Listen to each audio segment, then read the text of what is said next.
क्या कहें अहबाब हम क्या कारे नुमाया कर गए, बीए हुए नौकर बने पेंशन मिली और मर गए। एक आम आदमी की जिंदगी कुछ इसी तरह से गुजरती है। पहले पढ़ाई लिखाई, फिर नौकरी, फिर पेंशन और फिर धीरे धीरे मौत का इंतजार।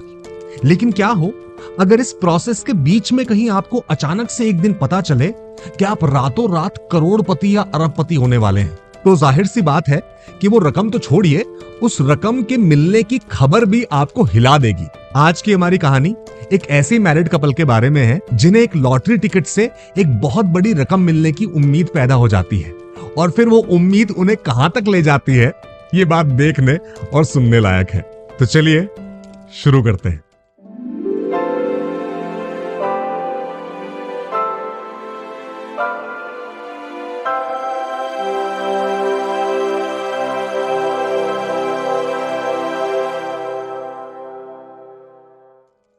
नमस्कार, मेरा नाम है रजत कुमार शर्मा और आपका स्वागत है स्टिल स्टोरी स्टूडियो में। अगर आप हमारे चैनल पर नए हैं तो इसे सब्सक्राइब कर लें और साथ में वो बेल आइकन भी प्रेस कर दें ताकि आपको हर नई कहानी का नोटिफिकेशन मिलता रहे। तो हमारी आज की कहानी एंटन चेखव की all time classic lottery ticket. कहानी की शुरुआत होती है इवान दिमित्रिच और माशा दिमित्रिच के घर से, जहां अभी दोनों दोपहर का खाना खाकर फ्री हुए हैं। इवान वहीं डाइनिंग टेबल पर बैठा है और माशा टेबल क्लीन कर रही है।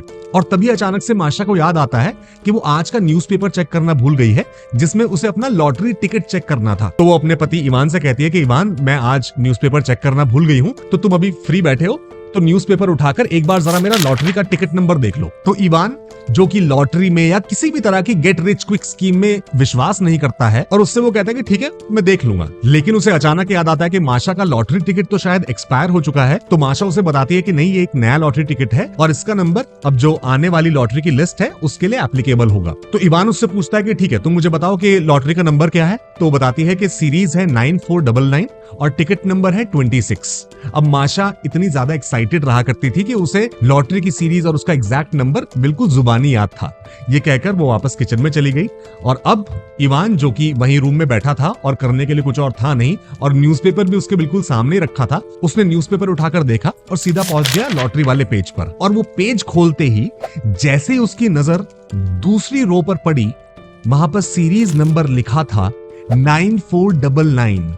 वही सीरीज नंबर जो अभी 2 मिनट पहले ही माशा ने उसे बताया था। और ये देखते ही उसे ऐसा लगा जैसे किसी ने बर्फ के पानी की ठंडी बाल्टी उसके सर पर उड़ेल दी हो। उसके पेट में तितलियां उमड़ने लगी और अचानक से उसने पेपर बंद कर दिया और फौरन आवाज लगाई, माशा माशा माशा, जल्दी आओ। माशा फौरन ही किचन से भागकर रूम में आई। इवान का चेहरा देखकर वो घबरा गई। उसने उससे पूछा कि क्या हुआ, तुम इस तरह आंखें फाड़ फाड़ कर मुझे क्यों देख रहे हो। तो इवान ने उसे बताया कि लॉटरी की सीरीज में दूसरी ही रो पर हमारी सीरीज का नंबर है 9499। और ये बात सुनते ही मानो माशा के पैरों के नीचे की जमीन खिसक गई। दूसरी ही रो में नंबर होने का मतलब था कि कम से कम 75,000 रूबल की लॉटरी। जो परिवार साल के 1200 रूबल पे काम चला रहा था, उसे अचानक से अब 75,000 रूबल मिलने वाले थे। ये खबर पचाने के कुछ सेकंड्स बाद जब माशा को थोड़ा होश आया तो उसने फौरन इवान से पूछा, क्या तुमने टिकट नंबर देखा। तो उसने कहा, नहीं, मेरी अभी हिम्मत नहीं हुई, मुझे पूरा यकीन है कि टिकट नंबर हमारा ही होगा, टिकट नंबर 26। लेकिन माशा ने उससे कहा कि देखो, इतनी जल्दी खुश होना ठीक नहीं है, तुम पहले एक बार टिकट नंबर कंफर्म कर लो। लेकिन इवान ने उससे कहा कि मेरी जान, तुम कुछ देर मुझे बस इस पल को एंजॉय कर लेने दो, मैं कैसे भी करके इस पल को वेस्ट नहीं करना चाहता। अब ये बात हम सभी जानते हैं कि कभी कभी किसी चीज के मिलने की उम्मीद उस चीज के हकीकत में मिलने से भी कई ज्यादा बेहतर होती है। अब इवान के लिए ये वही पल था। वो टिकट नंबर देखना ही नहीं चाह रहा था, वो इस बात को सोच सोचकर ही इतना खुश था कि हम 75,000 रूबल के मालिक होने वाले हैं। और अब उसने फौरन अपनी पत्नी माशा से कहा कि माशा, अगर मैं तुम्हारी जगह होता और मुझे 75,000 रूबल मिलने वाले होते तो सबसे पहले मैं 25,000 रूबल का एक बहुत बड़ा ग्रैंड एस्टेट खरीदता। उसके बाद 10,000 रूबल से जो अभी सर पर लोन है, जो उधार है, इधर उधर की वैकेशंस जो हमें करनी है, वो सब निपटाता। और बाकी के 40,000 रूबल बैंक में डिपॉजिट करके उसका इंटरेस्ट खाता और हमारी पूरी जिंदगी एक ही बार में सॉर्ट आउट हो जाती। अब ये बात सुनकर माशा भी काफी इंप्रेस हुई कि हाँ, ये बात तो तुम बिल्कुल ठीक कह रहे हो, एक बहुत बड़ा घर, बहुत बड़ा एस्टेट हमारे पास होना चाहिए जिसके रेंट से भी हमारे को अच्छी खासी इनकम हुआ करेगी। उसके बाद अपने कुछ शौक पूरे करने की बात ठीक है, और हाँ, बैंक में पैसा डिपॉजिट करके हर साल उसका जो इंटरेस्ट आया करेगा उससे हमारी जिंदगी वाकई में सॉर्ट हो जाएगी।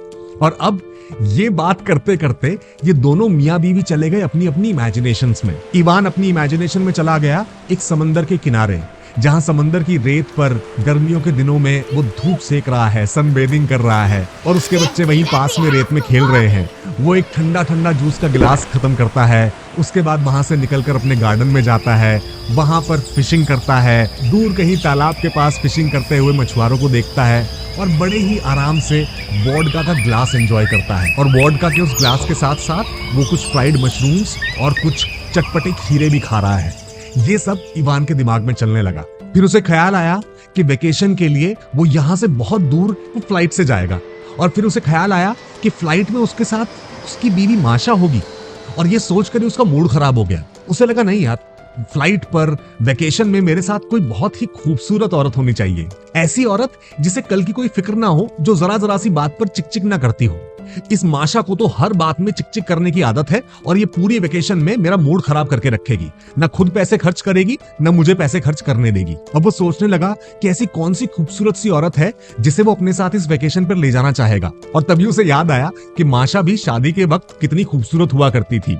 उस माशा के साथ शायद वो आज दोबारा शादी करने के लिए तैयार था, लेकिन अपनी इस पत्नी माशा, जिसकी लॉटरी टिकट पर वो रकम निकली थी, उसके साथ वेकेशन पर जाना, उसके साथ छुट्टियां बिताना अब उसे बिल्कुल नागवार महसूस हो रहा था। और अब ये बात सोचते सोचते अचानक से इवान को माशा के भाई बहनों और रिश्तेदारों का ख्याल आ गया, और उसने सोचा कि जैसे ही इसके भाई बहन और रिश्तेदारों को पता चलेगा कि माशा के लॉटरी टिकट पर 75,000 रूबल की अमाउंट निकली है, ये बात सुनते ही वो दौड़े दौड़े यहां चले आएंगे। अगर हमने उन्हें थोड़ा बहुत पैसा दिया तो वो और मांगने की जिद करेंगे, और अगर कुछ भी नहीं दिया तो हमें गालियां देंगे, हमें कोसेंगे। और फिर वो सोचने लगा कि अगर उन्हें पैसा देने के लिए मैंने ही माशा को मना किया तो माशा उल्टा मुझ पर भड़केगी, वो सारा का सारा पैसा उन्हें दे देगी, लेकिन अगर मेरे रिश्तेदारों ने जरा सा भी पैसा मांगा तो उन्हें एक पाई पर भी हाथ लगाने नहीं देगी।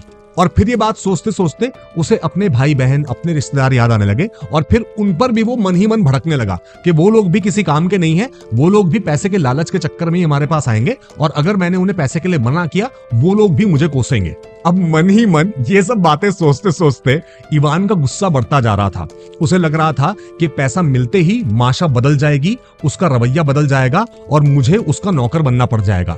और जैसी उसकी नजर माशा पर पड़ी, उसने देखा कि माशा भी न जाने किस बात पर भड़की हुई है, क्योंकि माशा के अंदर भी यही सब चल रहा था। माशा भी यही सोच रही थी कि वो बड़ा सा एस्टेट जो मैं लूंगी उस पर इवान पक्का अपना हक जमाएगा, जो पैसा मेरे पास आएगा का इवान उस पर अपना अधिकार जमाएगा और मुझे अपने हिसाब से खर्च करने के लिए कहेगा, या फिर कहेगा कि तुम सारा पैसा मेरे बैंक अकाउंट में ट्रांसफर कर दो। कुछ भी करके इवान मेरा सारा पैसा हड़पना चाहेगा। और ये गुस्सा, ये सारी बातें अब उसके चेहरे पर इवान को साफ साफ दिखने लगी थी।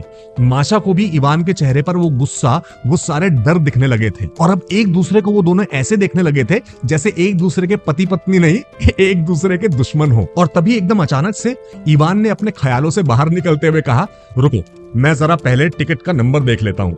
और अब उसने फौरन पेपर खोला, उसी पेज पर वापस गया, सेकंड रो में सीरीज 9499 में आगे नंबर देखा तो टिकट नंबर था 46।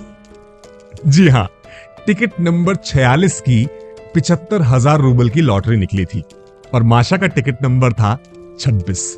जैसे ही माशा ने सुना, माशा का दिल टूट गया, और माशा के साथ साथ इवान का भी दिल टूट गया।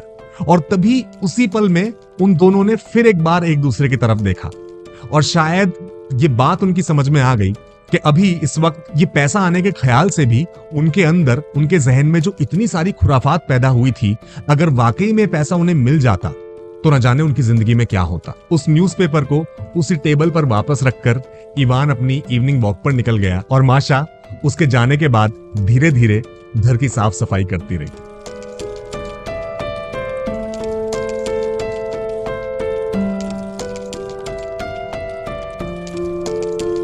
तो जैसा हमने कहानी की शुरुआत में बात की बीए हुए, नौकर बने, पेंशन मिली और मर गए। अगर इस प्रोसेस के बीच में अगर हमें कोई बहुत बड़ी खुशी मिलने की उम्मीद दिख जाए तो क्या हम उस खुशी को संभालने लायक भी हैं? ये बात अपने आप से पूछना बहुत इंपॉर्टेंट है। अदरवाइज जैसा इस कहानी में इवान और माशा वो 75,000 रूबल की खबर मिलने तक भर से एक दूसरे के दुश्मन हो गए, क्या पता हमारे और आपके साथ भी कुछ ऐसा ही हो जाए। आशा करते हैं कि आज की कहानी आपको अच्छी लगी। अगर हाँ तो इस वीडियो को लाइक कीजिए, शेयर कीजिए, अपने विचार, अपना फीडबैक कमेंट सेक्शन में लिखकर हमें जरूर बताइए और हमारे चैनल को सब्सक्राइब करना ना भूलें। और अगर चाहें तो नीचे दिए गए नंबर पर हमें सपोर्ट कीजिए। आपका थोड़ा सा कंट्रीब्यूशन भी हमारे लिए बहुत बड़ा सपोर्ट है। जल्द मिलेंगे एक नई कहानी के साथ। तब तक के लिए नमस्कार।